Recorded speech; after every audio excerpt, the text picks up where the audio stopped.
Hi, Peter. This is a message for What Bitcoin Did podcast from the future. The year is actually 2043. I am 60 now, but I keep in good shape thanks to the carnivore diet. You have to know everybody switched to carnivore right now. The last vegan died of diabetes in 2039, so now everybody else switched. So the Bitcoin network is doing fine. The bioASICs, the nano bioASICs, the organic computers that are mining Bitcoin, just found out the last block number 1,862,321. And just for your information, the block reward right now is exactly 9,765,625 satoshis sats.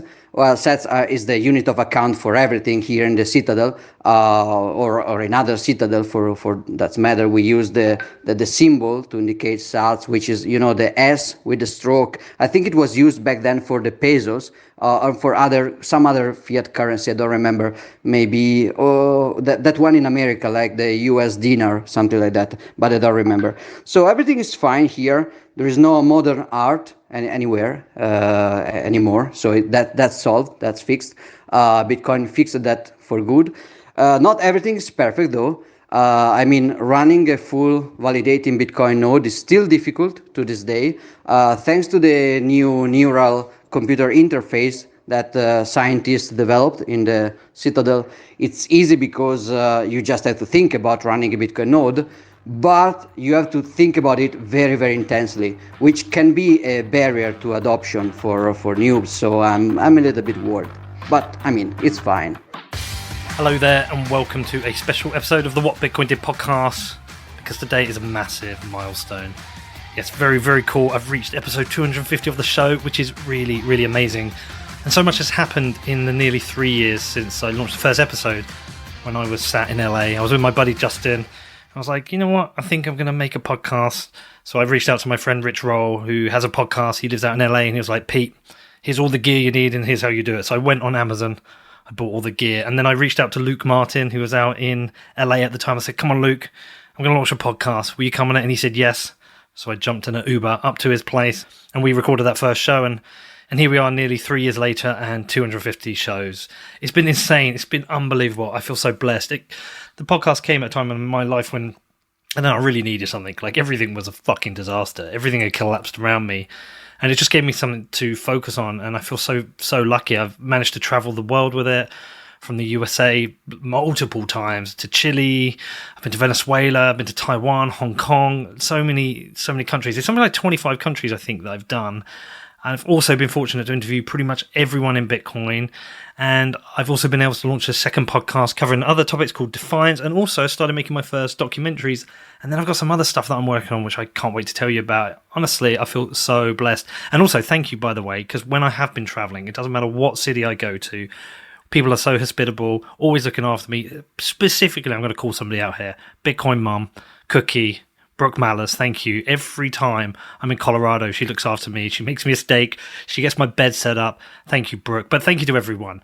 This show has really changed my life. And as I said, I just feel so lucky. And I couldn't do it without a bunch of people. So look, I'm going to do a few thanks. I'll try not to get emotional. So firstly, I want to say a massive thanks to all the sponsors, because without them, I wouldn't have been able to do this. Okay, firstly, and specifically, I'm going to call out Zach Prince from BlockFi, who was pretty much the first sponsor of the show, and he has stuck with me all the way through it. All the crazy shit I do, all the stuff where sponsors should phone up and say, Pete, come on, get your shit together. He's like, no, I trust you, mate. Go ahead, do it. Also, a massive thanks to Jesse Powell from Kraken, who sponsors both this and Defiance, and that's enabled me to take on a team and expand what I'm doing. But listen, to all the sponsors, I don't want to list them because there's so many, but just all of you, thank you so much. I could not do this without you. Also, I want to say a massive thanks to all the guests. I couldn't make the show without you giving me your generous time, even the ones I've fallen out with and we're no longer friends, and the ones who've blocked me on Twitter. Still, I do appreciate you coming on the show. You give up your time for me, and without that, I couldn't have made this. And then to everyone who listens to the show, all of you, the ones who listen, the ones who leave reviews, the ones who share it, all the people who write me emails, it's amazing. So thank you so much. Okay, to mark the occasion, I'm going to be releasing 2 episodes today. And the first one's just a little bit of fun, and I stole the idea from Laura Shin. She did something like this a while ago. I did let her know. I said, Laura, I'm going to steal your idea, and she's also contributed. But what I've got here for this episode, I've reached out to a bunch of my previous guests and said, look, just send me one thing about Bitcoin. Tell me one thing about Bitcoin, and we'll put it together. I've also got another show coming out with this. It's like a double bill today, where I've got 5 regular What Bitcoin Did guests to come on and just talk about a bunch of issues relating to Bitcoin right now. So yeah, 2 episodes today, so I hope you enjoy them both. Anyway, onwards and hopefully another 250 episodes. I'll be interested to see where we are around that time. If you do want to reach out to me, my emails have always been open. It's hello@whatbitcoindid.com. It looks like it's going to be an interesting couple of years for Bitcoin, so yeah, let's fucking go. Okay, so firstly, we're going to hear from my 4 sponsors. So we've got Jesse from Kraken, Zach from BlockFi, Nick from Casa, and Justin from sportsbet.io. I'm Jesse Powell, co-founder and CEO of Kraken. What you need to know about Bitcoin is that it is provably finite. It cannot be infinitely printed like fiat currencies, and it has not been mined and hoarded by aliens for billions of years. Hey, this is Zach Prince. I'm the founder and CEO at BlockFi. One thing I wanted to say about Bitcoin is that it's this incredibly unique asset that has not only store of value properties, kind of like a digital gold, but it's also got this incredible ecosystem of entrepreneurs and individuals and crypto-specific and traditional companies supporting it. And I think all of those things together make it one of the most unique and exciting investments of our lifetime. Thanks. This is Nick Newman, the CEO of Casa, where we make it easy for anyone to buy and secure Bitcoin while keeping full control of your private keys. I love Bitcoin because it's the first digital money that allows people to have true ownership of their money and savings. We can have true ownership over physical money like cash or gold, but we've always had to entrust digital money to a bank. We've had to rely on someone else to keep our money safe, which in today's world is never a sure thing. With Bitcoin, all we really have to rely on is ourselves. It's a big responsibility, but it's incredibly empowering and completely changes the way we interact with our money. Hey guys, Justin from sportsbet.io here. Congratulations on making it 250 episodes, Pete. It's just an amazing achievement.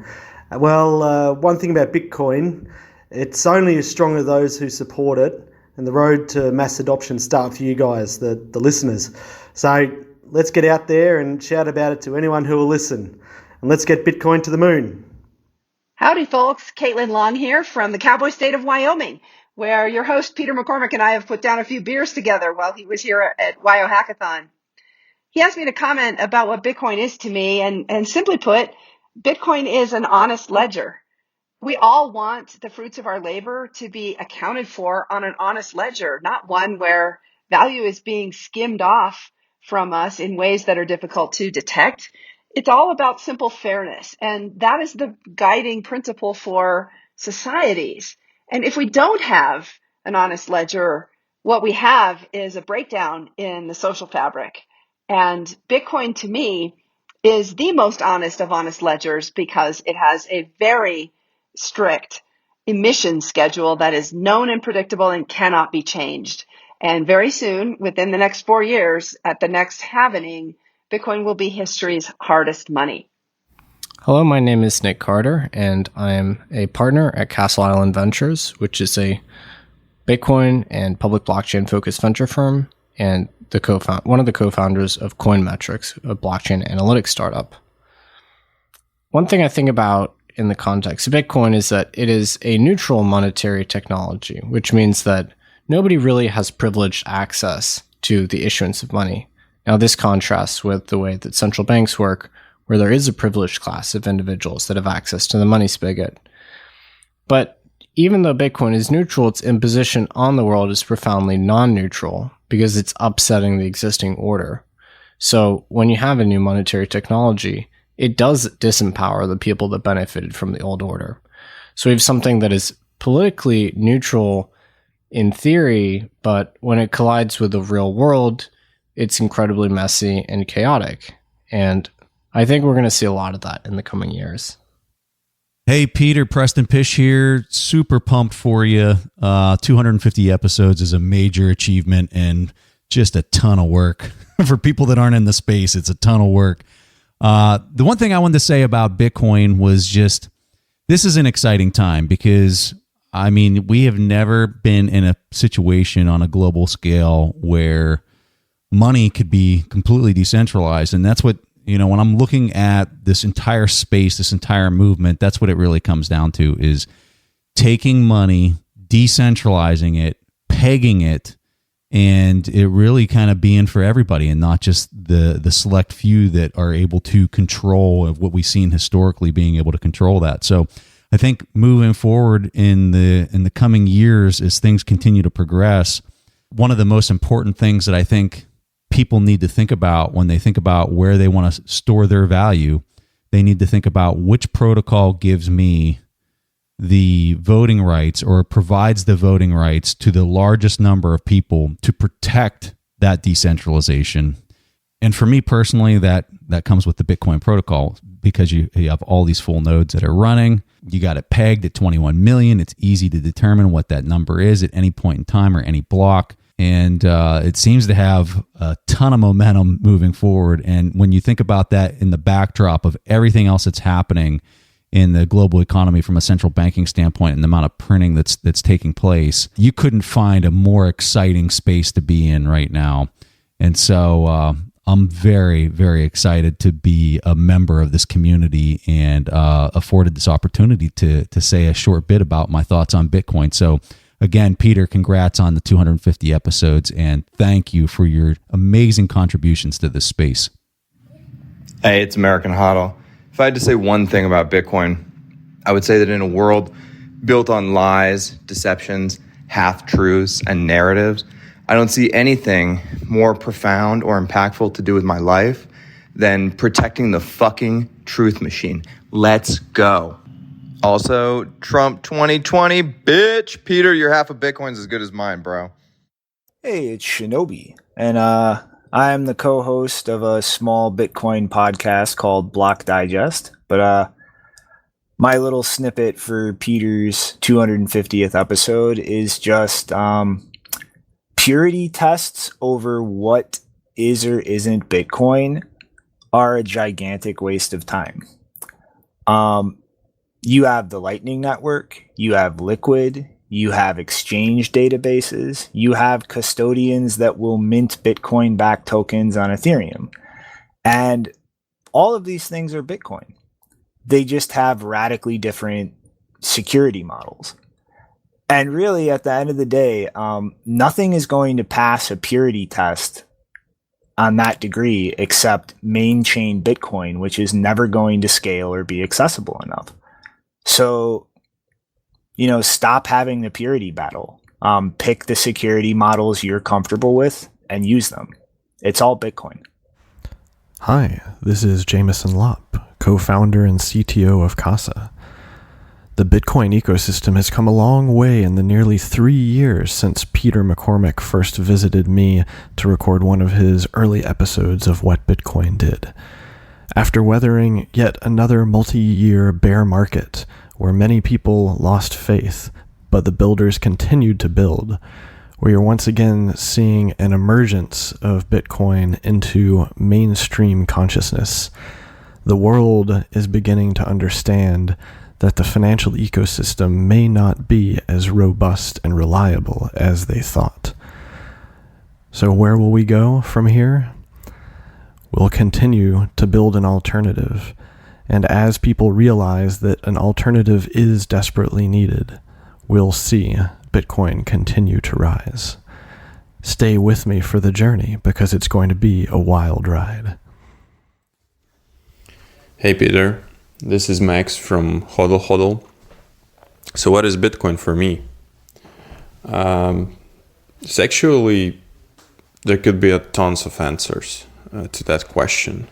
First of all, it's freedom. Freedom to interact financially with other people. Freedom to do with your finances what you want to do.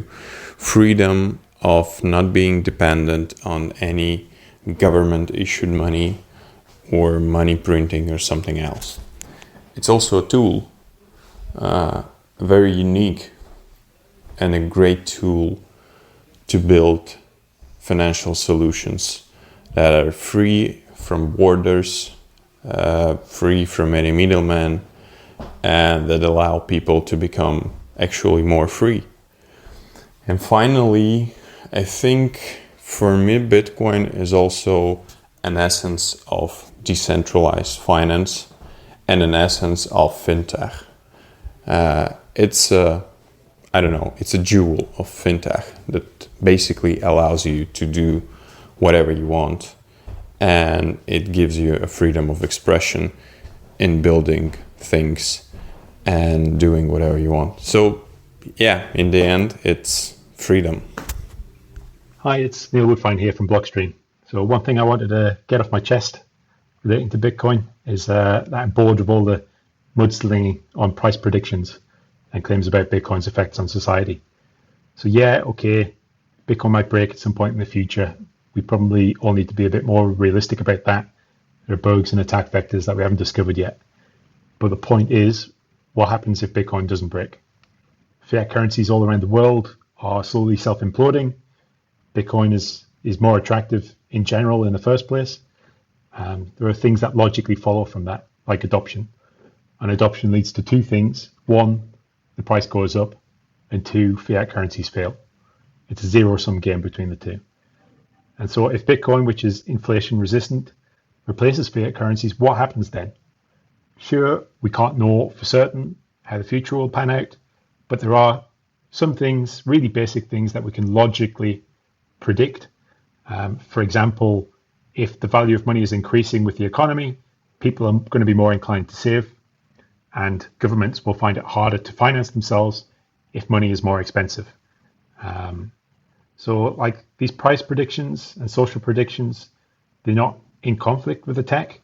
For certain, it's going to increase pressure on people building the tech, but like tough luck, because this is a scarce asset and people are going to speculate on it like crazy. So yeah, I hope Bitcoiners out there find a way to synergize the two sets of ideas. And even if you think hyper-Bitcoinization has a low chance of success and is decades away, the scale of the changes that it would bring about mean that it would be crazy not to prepare. I'm Ricardo Spagni, although you probably have heard of me as Fluffy Pony, which is my Twitter handle. I am a maintainer on the Monero project. Monero is a privacy-enhancing cryptocurrency. I'm also the co-founder at Tari Labs, which is building Tari, a decentralized assets protocol, and I co-founded Globy, a cryptocurrency payments gateway.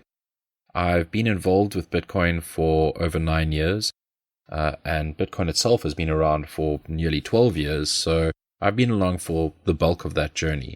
I'm really excited about everything that's happened with Bitcoin in terms of development and advancement of applied cryptography up to now, and I'm really excited to see what happens in the next decade.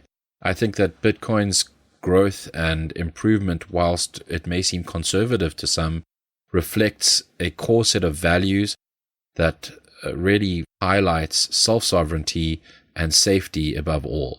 I'd like to see more focus on the privacy side, and I'm confident that'll happen.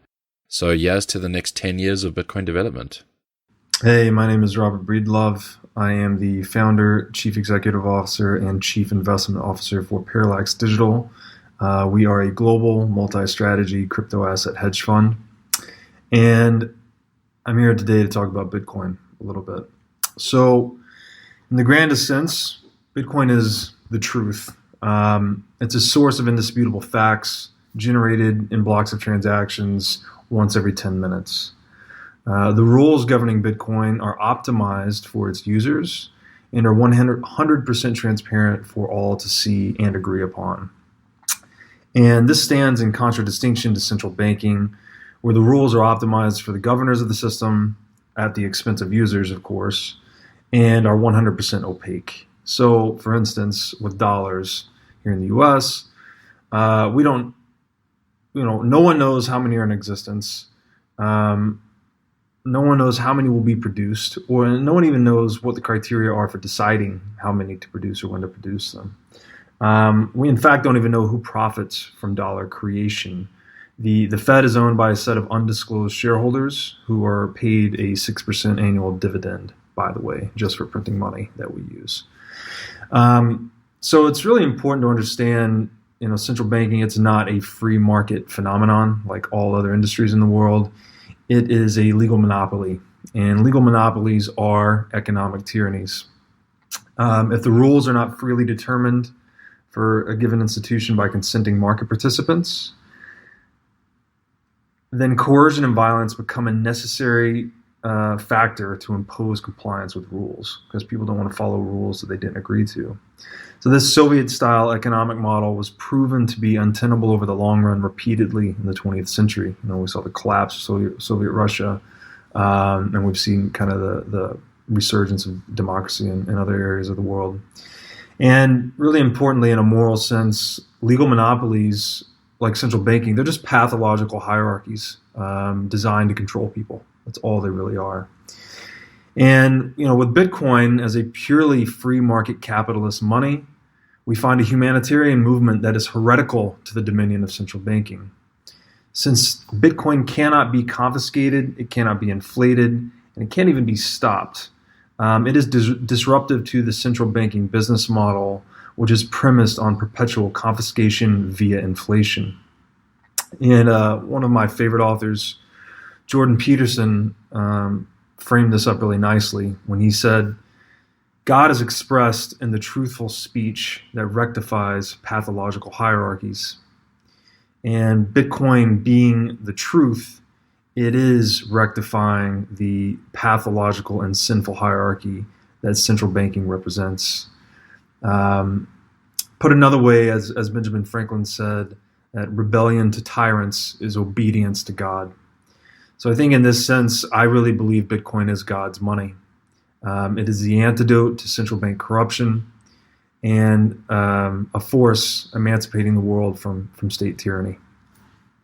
What's going on, guys? This is Nathaniel Whittemore, host of the Breakdown podcast. And one thing that you might not know about me is that I thought that I was going to spend my life on post-conflict reconstruction. So I spent my early 20s in places like Rwanda and Uganda and the Middle East and the Balkans, just kind of trying to rub my nose in the hardest situations that humans have to deal with. Now, as is obviously clear, that's not the path that my life ultimately took, but one of the reasons that I got into Bitcoin was the potential for this technology to make a meaningful difference in the lives of people who are experiencing the fallout of war or political or economic conflict. Now, there's recently been a conversation, which I think is super important, about why Bitcoiners shouldn't overstate how useful this technology is right now, why Bitcoin doesn't, in fact, quote, fix this in every situation. And I agree in the sense that we need to never fall into the traps of hyperbole when we talk about applicability. The flip side of that, however, is that I don't think that we should be dismissive of just how transformational it is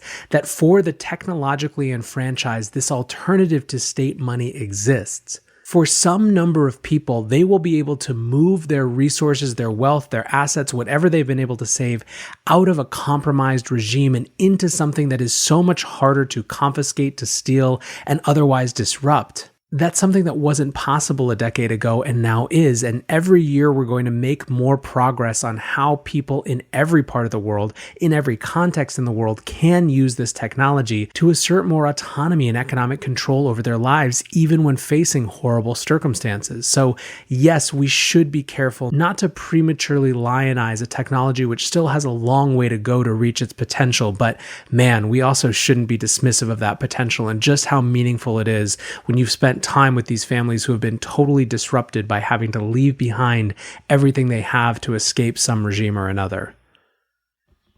What is up, guys? Matt Odell here. Consider donating to Bitcoin development by going to bitcoindevlist.com. There you can find individual donation pages for any Bitcoin developers who have chosen to opt into that website. It is hosted on GitHub. So if you are a Bitcoin developer or you're just otherwise working on a Bitcoin project, you don't even have to be a developer.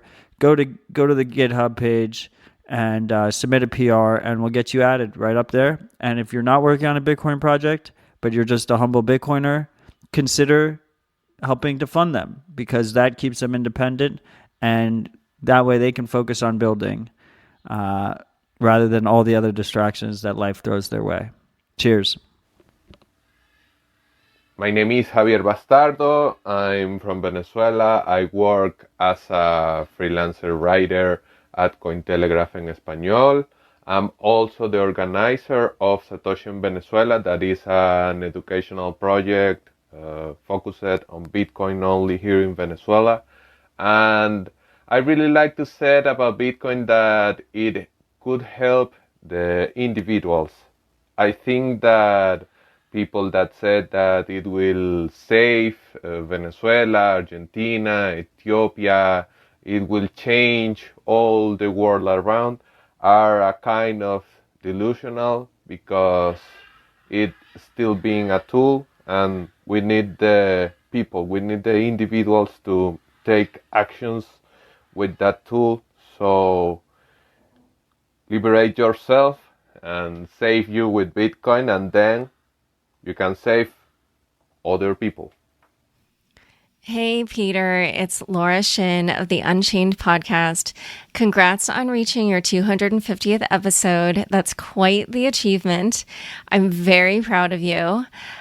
So if I were to say one thing about Bitcoin, it's probably that even though I'm following this as a journalist, I think we could say that the facts bear out to support what some of my sources say. So, for instance, when Wences Casares says that this is the best form of money we've ever had, I would say that yes, when you look at the technology, this is clearly the best form of money that we've ever had. I'm not making comment on the monetary policy. However, the technology for sure is obviously superior to seashells and paper money and coins. And the additional thing I would say is that when sources also say that Bitcoin is the honey badger of money, I would probably also have to agree with that when we look at the various attacks that Bitcoin has sustained from critics from Wall Street and from different governments. Yes, it does look like Bitcoin is the honey badger of money. So that's what I have to say from my perspective covering this story. And I'm so excited to keep covering it in the years to come. And I hope that this works for your show. All right. Thanks so much. And again, congrats. This is Max and Stacy of Orange Pill Podcast and Kaiser Report. We are so excited to be on Peter McCormick's What Bitcoin Did compilation for his 250th episode. Max and I know what it's like to get there, right, Max? Oh, yeah, I remember Peter starting out in this business.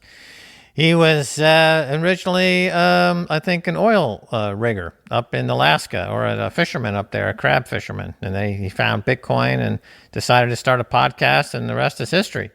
Well, in fact, Peter McCormick is the king of Bedford, United Kingdom, Bedford, England. So, you know, he has a long history in the whole space of awesomeness. Now, Max Kaiser, what do you think Bitcoin is? When you hear Bitcoin, Bitcoin is big, Bitcoin is beautiful, Bitcoin is orange, Bitcoin is, love itself. Since Block 300,000 or so, I've notice that it's become self-aware. So Bitcoin is channeling or hacking God into our cosmic universe to try to reprogram humanity so we don't all destroy each other. I think that's pretty clear.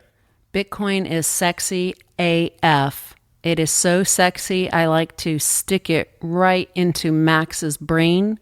It blows his mind, and we fall in love. Yeah, that's right. That happens on a daily basis with every block. Every 10 minutes that happens. That's right, Peter. Congratulations, and hopefully many more to come. What fun. Hey, this is Cameron Winklevoss, co-founder of Gemini. To me, Bitcoin represents greater choice, independence, and opportunity for all. Hey, everyone. This is Tyler Winklevoss, co-founder of Gemini. To me, Bitcoin is the blueprint for the decentralization of anything. What's up, guys? I am Guy Swan, host of the Bitcoin Audible podcast. I have been exploring the Bitcoin rabbit hole for close to a decade now, and still have not found all of its corners and continue to see greater potential and clarity in the future that it could actually bring us. I think Bitcoin is nothing short of revolutionary. It's not just a technological one. It's profound from a cryptographic systems perspective, a sociological one, a cultural and philosophical one, a financial assets and assurances perspective, and so much more. I've made it a mission of mine to learn every element of this system from as many perspectives as possible, and to share and teach it to anyone who hopes to learn it. I have numerous formats for the episodes, but the main content is audible versions of the best works written in all the disciplines in and around Bitcoin that help to shed light on the awesome potential of this new system that we're truly lucky enough to watch grow. I've read more about Bitcoin than anybody else you know, as I say on the podcast. So if you want to join my exploration of the Bitcoin rabbit hole, you can find me on Twitter at The Cryptoconomy or at the podcast handle at Bitcoin Audible. Thanks, guys. Take it easy. Hello, Keith Levine here, at Real BTC Granny. Pete McCormack asked me to say one good thing about Bitcoin, which is like put me on tilt for the last 2 days. So I've come up with this. The toilet paper they give you these days, the coupons that they call money, pound notes, fiat currency, you can actually use it to buy Bitcoin with it. So you can turn this toilet paper into hard money, money with value, okay? And you can propagate that back into the community in the future. Bitcoin is a bare instrument. It's the last word. No proof necessary. Hi, this is Jimmy Song, and I am recording for Peter McCormack's 250th episode of What Bitcoin Did. What Bitcoin has done is it's gone from something that was an intellectual plaything for computer programmers and cypherpunks to a global store of value that everyone is using in order to protect themselves from inflation and many other evils. I think this is a great time to celebrate the fact that Bitcoin has survived, and not just survived, but thrived in this time of economic uncertainty. Thank you for everyone that listens to the show and supports Bitcoin. This is Aaron van Willem, technical editor at Bitcoin Magazine, and I will read a limerick for you. I didn't write the limerick myself. It was written by Hal Finney, the inventor of ARPAO and the recipient of the first ever Bitcoin transaction. He wrote the limerick in June 2011. So here we go. There once was a girl from Des Moines, whose breasts were as fine as her loins. She said, "I'll do tricks for dollars, make all my guys holler, but I save my best stuff for Bitcoins." I actually added the "she said" because part of the limerick is in quotes, so you got the audio special there. What's up, What Bitcoin Did listeners? Welcome to the 250th episode. My name is Mark Weinstein, and I am an angel investor and startup advisor in the cryptocurrency and blockchain space. I've invested in companies like Swan Bitcoin that are focused on accelerating the growth of the Bitcoin ecosystem. One of the most interesting things about Bitcoin to me today is that there are only, by some estimates, 50 million Bitcoin wallets in the world. Out of an 8 billion person global population, we're talking about less than 0.5% of the entire global population holds any cryptocurrency, including Bitcoin. And so we still have a long way to go. If you're here, you're early, just hold, ride out the volatility, and I expect that there'll be massive acceleration in the growth of the Bitcoin ecosystem over the next decade. Hi, everyone. This is Meltem Demirs, and I'm with CoinShares. I'm working on making Bitcoin accessible to investors, institutions, and everyone in between. So, episode 250, here we are. This is amazing. Congrats to you, Peter. One thought about Bitcoin that I want to share with all of you. We are living through one of the biggest events in human history. And as our world changes, so does Bitcoin's place in it. At this point, it would be irresponsible to not consider Bitcoin in this brave new world. And also, read more sci-fi. It's a great, great genre. My name is Tone Face, and I am a content creator in the crypto space, along with organizing several awesome conferences. So, what is my view on Bitcoin? To me, Bitcoin is the combination of three incredible properties that nothing else in the world has. One of them is unconfiscatability. For the first time, humans have the ability to own something of value, and if they properly protect it, no one can take that away. Number two, it is censorship-resistant value transfer. It's not always cheap, it's not always fast, it's not always private, but it will get there without the need for a third party.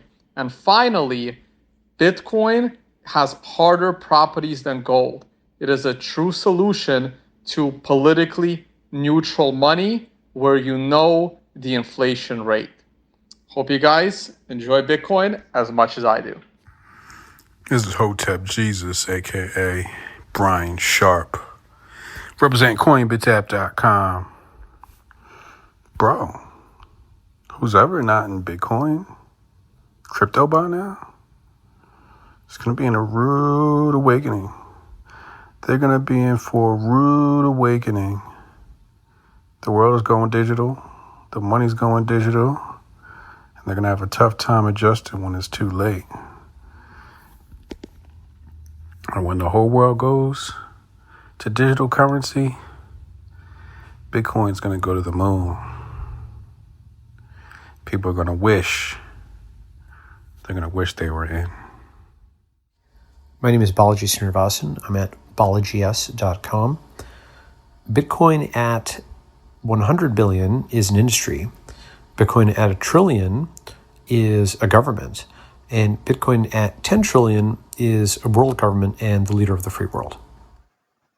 Hi, I'm Knut Svanholm, and I'm the author of Bitcoin Sovereignty Through Mathematics and Bitcoin Independence Reimagined. And I think if you're a libertarian, if you believe in a non-violent society, and if you believe in free markets and you're not into Bitcoin, you're wasting your time. This is it. This is the one shot we have at a free society. Hey everyone, this is Eric Voorhees at Shapeshift. For those who are new to this Bitcoin project, welcome. You have discovered the future, a technology so profound it will shape the very fabric of society. And this fabric is in woeful need of shaping. There is a darker world ahead, a world of failing governments and collapsing currencies. The fiat financial system, so integral to our lives, is backed by nothing but the increasing impotence of politicians. The world is printing its way into darkness. Yet that darkness needn't consume us, for we found the way out. We discovered new ground upon which to build an open and honest system of money for all people on earth. That's what you're all part of now. So do we sit with knowing comfort in our discovery, or do we struggle ahead to build the bridge for others? Peter, your show is part of that bridge. Thank you for building with us, and congratulations on 250 episodes. It is the catalog of an early revolution. Hey Pete, this is Alan Lane at Silvergate. Congratulations on episode number 250. Back in 2013, we bought into the idea that Bitcoin has the potential to disrupt finance, and we're seeing that play out before our eyes. It's certainly transformed our business at Silvergate, and we feel like we're just getting started. It's great to be a Bitcoin banker. We know that a lot of our customers and investors listen to your show. Thank you for providing great coverage of the industry, and good luck on the next 250 episodes. Hey, Willy Woo here. Big shout out to Peter McCormack on his 250th show. Wow. This just shows me the strength of the interest in the space. It's been, 12 years since Satoshi launched his white paper and birthed Bitcoin to the world.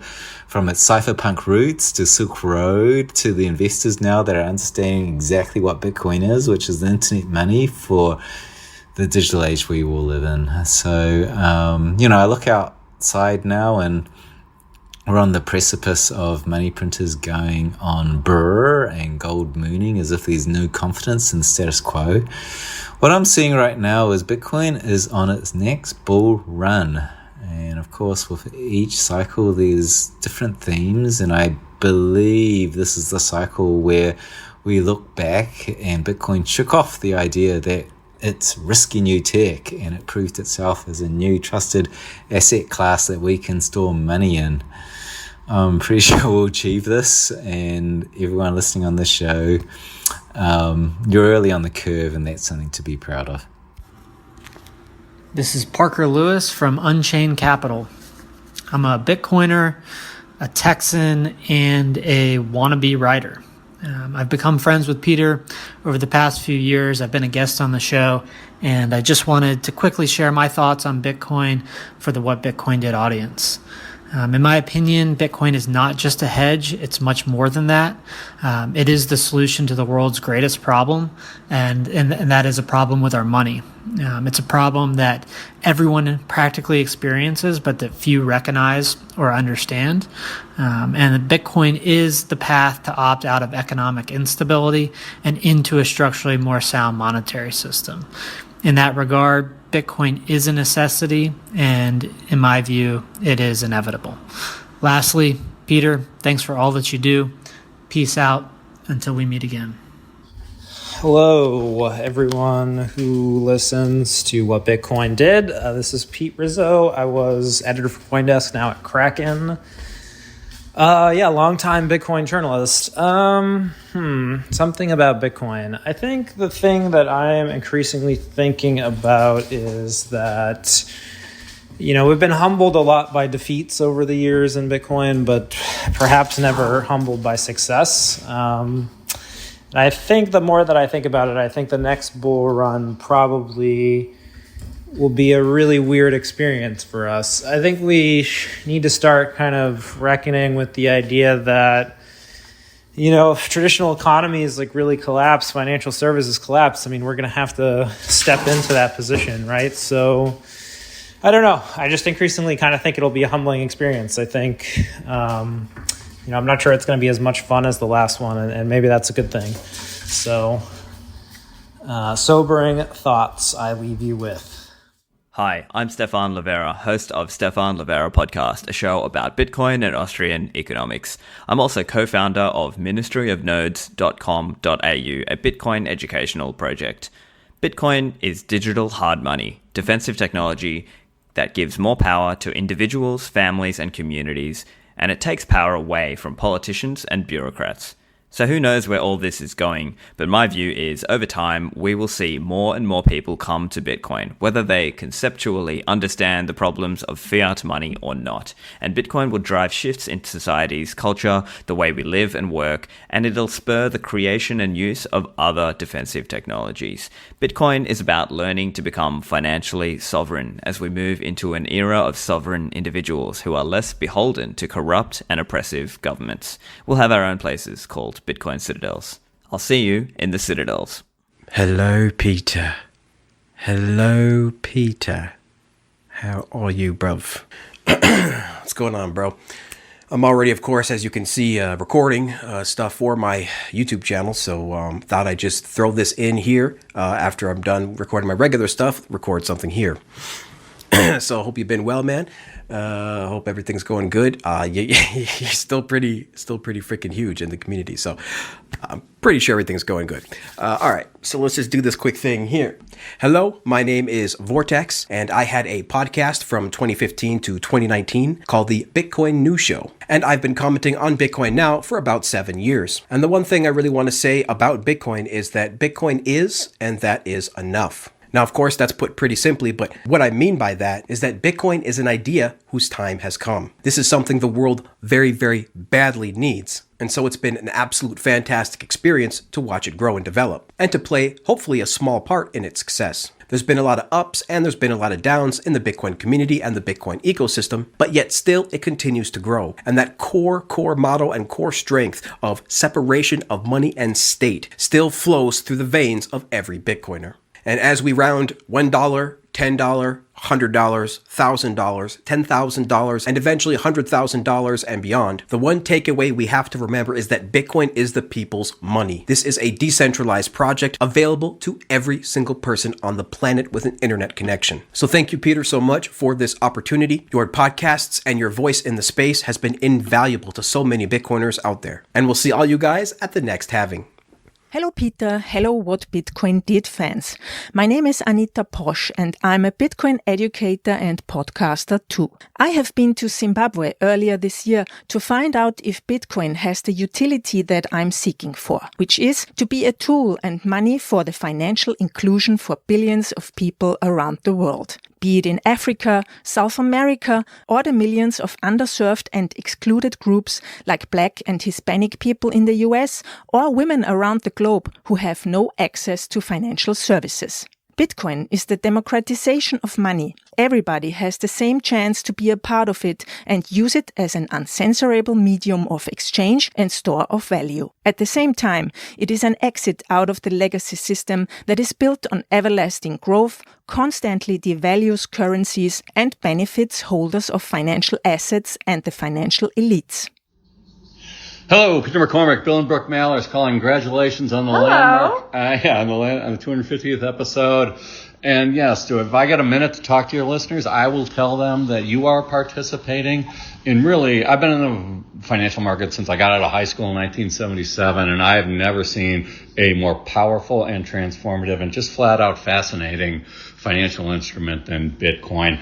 The philosopher Daniel Dennett described truly transformative ideas, and he liked to use the mental image of universal acid. So imagine the sci-fi movie where the guy spills the acid and it eats through the floor. Well, how about a universal acid? What is that not going to devour? Where would it stop? Center of the earth? I don't know. It's going to eat whatever it touches. Bitcoin is going to eat whatever it touches. And you buy a Bitcoin, you get to participate. Or fraction. Yeah, being a Bitcoiner, you get to participate in a transformative universal acid-like protocol. I'm excited. Congratulations, Pete. Congrats, Peter. We love you. This is Travis Kling, Chief Investment Officer of Ikigai Asset Management. Peter, congratulations on your 250th episode. Keep up all the great work. I appreciate you letting me take part in a few of those episodes over the last 18 months or so. If I'm going to leave people with one thought, it's pretty straightforward. Bitcoin is a non-sovereign, hard cap supply, global, immutable, decentralized, digital store of value. It's an insurance policy against monetary and fiscal policy irresponsibility from central banks and governments globally. And the world needs that more today than they did yesterday, and they're going to need it more tomorrow than we need it today. It's Alex Svetsky here from Amber down in Australia. World's first DCA app. Bitcoin is a thing that I have found for the first time in my life that's really been able to enthrall me and keep me captivated for day upon day, week on week, month on month, and year on year. There's nothing that I found so interesting or so multidisciplinary. And really, I grew up always saying that people should find something that they would die for and go and live for that. And, Bitcoin represents that for me, not just because of what it is, but for what it stands for in terms of freedom and personal sovereignty and things like that. So super important for me. Hello, this is Ragnar Leafracer. I'm the founder of gunsandbitcoin.com. What I want to say about Bitcoin is that it's built on two foundations. First, it's a peer-to-peer network. And second, pseudonymity. To the extent that you use Bitcoin peer-to-peer, and to the extent that you are remaining pseudonymous, you are using Bitcoin to its full extent and power. On the other hand, to the extent that you are using third parties, to the extent that you are attaching your identity to your Bitcoin transactions, you aren't using Bitcoin. Or at least you're using Bitcoin in such a watered down way that it's probably better just to use another technology. Hi, this is Tad Strija. I work at the MIT Digital Currency Initiative. One remarkable thing about Bitcoin is that it's still working. So it's been over a decade, and despite all the naysayers, all the problems, all the things it's gone through, Bitcoin's still working and pretty much better than ever. And that's great. It's giving people a lot of control over their money and freedom over what they're doing with it, much more so than credit cards or bank accounts or alternatives. And that's really important. And so I think for the next decade going forward, I hope it certainly continues to work and works even better than today, because I think we'll need it. This is Samson Mo from Blockstream. Bitcoin is the only way for us to prevent a dystopian future from becoming reality. Mic drop. I'm Jeremy Welch. I'm a founder of Casa, the security company. And Bitcoin is boring. That is a good thing. It is one of the most revolutionary technologies of our lifetime, in part because of its resilience and its stability that comes from the distributed system design and the incentives design that Satoshi laid out. So boring is a great attribute. Bitcoin is a solid rock foundation, and the world will change around it. But thankfully, Bitcoin itself is boring. Hey Peter, this is Christian Decker, the Lightning developer at Blockstream. Congratulations on episode 250. Did you imagine getting here when you first started the podcast? Well, I certainly didn't when I first heard about this newfangled Bitcoin thing over 11 years ago. We've come a long way since then, but it is more exciting than ever, and we're just getting started. So keep up the good work, and keep everybody up to date with what Bitcoin did. Cheers. Hey guys, Luke Martin here. Bitcoin is the single greatest trade that any of us will ever see in our lifetime. If you're looking to store your wealth for the next 10, 20, 30, 50, 100 years, you're a young investor like myself, this right here is the best opportunity you're going to get. And this isn't a Bitcoin versus gold story. Gold has a $6 trillion market cap. This is a Bitcoin versus every other store of value asset. Comparing the market cap of real estate as a store of value, fine art, you have gold, obviously, collectibles. Bitcoin is going to slowly eat into all of those because it has superior traits, absolute scarcity. It's portable. It's decentralized. No one can change the supply of Bitcoin. They can change the supply of all those other things, and the world is going to slowly wake up to that. And that fact alone should keep you pretty excited about what's to come in the future for Bitcoin. Cheers. Hello, my name is Alejandro Machado. I'm a co-founder of the Open Money Initiative and head of research at Value. I will say one thing about Bitcoin. It's the most liquid digital asset that any person can hold. Only access to a computer or smartphone is needed. Here's why this is such a big deal. Most people living in closed economies like Venezuela, Lebanon, and Iran used to only have access to digital money systems that were controlled by their local authorities. Venezuelans have wanted to avoid the bolivar's high inflation for decades, but up until now, only the privileged few with access to bank accounts in, say, the United States could store their wealth in a stable currency. Bitcoin allows anyone to own and move digital money, and since it has fostered a large peer-to-peer trading ecosystem, there are ramps to and from Bitcoin for most local currencies in the world. In Venezuela, my teams have observed that what people really want is US dollar exposure, so Bitcoin-backed crypto dollars that are easy to exchange to other currencies are interesting and valuable. I encourage you to invest in Bitcoin research in closed economies. Thank you. Hey guys, what's going on? It's Pomp. Peter's the man. He keeps crushing it. I wish more people would create content like he does. I feel like Peter's been doing a great net positive for Bitcoin. My man, keep it up. I'm enjoying all the content. I'm rooting for you. Talk soon. Hello, NVK here, maker of Code Card and OpenDime.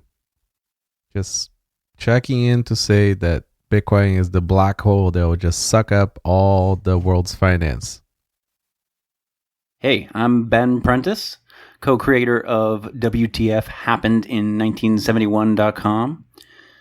Listen, inflation is one of the greatest problems society faces today. It incentivizes debt slavery, destroys price signals and purchasing power, creates winners and losers, stratifies wealth, increases the hoarding of assets like real estate, pricing us out of homeownership, leads to malinvestment and zombie businesses, and ultimately has left us with a society without savings or hope for the future. But don't worry, Bitcoin fixes this. This is Ari Paul with Block Tower Capital. It's amazing how far Bitcoin has come. Most people around the world have heard of it. A non-trivial percentage of people in the developed world own it. Pensions, endowments, family offices, many own it directly or indirectly.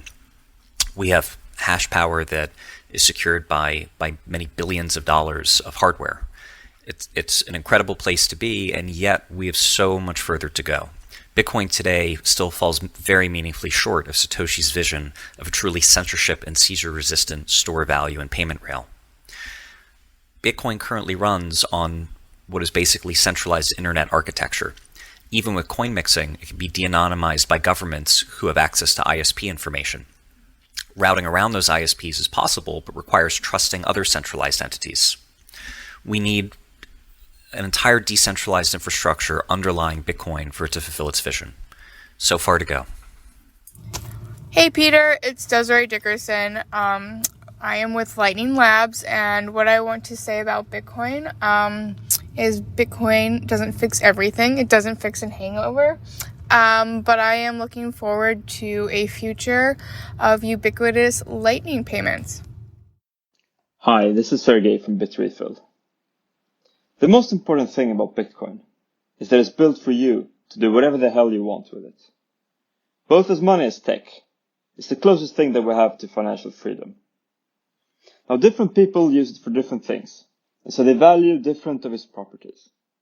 Many of them will gladly offer you their favorite properties as advice. Do this, don't do that. Some of the advice is good, some is bad. You can absolutely mess it up. But you're the one deciding. And that's the beauty of it, that you have the freedom. Hi there, I'm Nopara, the creator of Wasabi Wallet. If anyone is going to hold your money, then it should be you. Hi guys, this is Dan Held, growth lead at Kraken. And I wanted to say that Bitcoin is the one thing that will separate money and state. It is our best chance at freedom for humankind. My name is Isaiah Jackson, and I'm the author of Bitcoin in Black America. Over time, we've seen that humans can be pretty shitty sometimes. And when it comes to the financial markets, we've seen this play out with fiat currency. I love Bitcoin because it's a chance for us to trust in math and technology instead of the decisions of humans we may or may not have elected into office. And I think over time, Bitcoin will be seen as the best form of peaceful protest. Hi, my name's Raoul Pal. I'm the CEO and co-founder of Real Vision, and also the founder and publisher of The Global Macro Investor. Bitcoin, it's a call option on the future. I'm Lynn Ulbricht, mother of Ross Ulbricht, whose vision proved that Bitcoin could be used as money and took it from obscurity into the worldwide phenomenon it is today. For that, he is serving a double life plus 40-year sentence without parole for all nonviolent charges. Now, Bitcoin has been called a medium of exchange, a store of value, a scam. But as Ross writes, Bitcoin equals freedom. It is a technology with the power to make abstractions like peace and equality into reality. To the Bitcoin and crypto community, Ross says, it's up to us to embody the ideals Bitcoin was founded on: privacy, decentralization, empowering individuals, and be role models for the ever-growing crypto community. And finally, Ross writes, I'm so excited for what's to come in the next 10 years for Bitcoin and all its crypto cousins. I just hope I can come home and make up for these lost years and show everyone where my heart truly is. Please help us bring Ross home.